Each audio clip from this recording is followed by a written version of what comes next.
ભરૂચ જિલ્લાના હાંસોટના ઇલાવ ગામ ખાતે સદગુરુ ભદ્રાલય આશ્રમ ખાતે લક્ષ્મી હવનનું આયોજન કરવામાં આવ્યું, જેમાં શ્રી સૂક્તની 27,000 આહુતિ આપવામાં આવી હતી.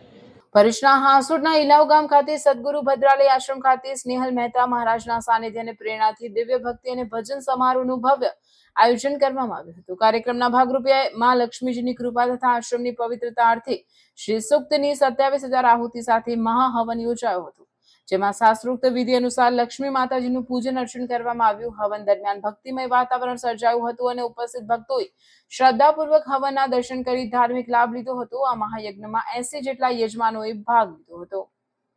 શ્રી સદગુરુ ભદ્રાલય આશ્રમ ઇલાવ ગામ, હાંસોટ તાલુકો, ભરૂચ ડિસ્ટ્રિક્ટ.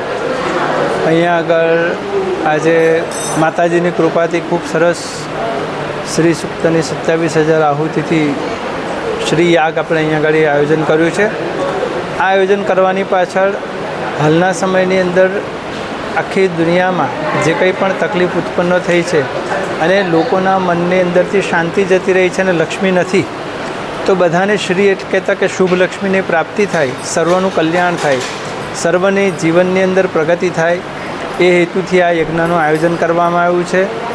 સુરતથી, ભરૂચથી, ઘણી બધી જગ્યાએથી ઘણા બધા ભક્તો અહીંયા આગળ યજ્ઞમાં ભાગ લેવા માટે પધાર્યા છે. આમાં 80 જણા અહીંયા આગળ બેઠા છે, જે 2 દિવસ સતત 9-9 કલાક બેસીને શ્રી સૂક્તની આહુતિ આપશે અને એ દ્વારા યજ્ઞને પરિપૂર્ણ કરી અને એ યજ્ઞનું પુણ્ય જનહિતને માટે, દેશહિતને માટે અર્પણ કરવામાં આવશે, જેથી સર્વનું કલ્યાણ થાય અને સર્વની પ્રગતિ થાય.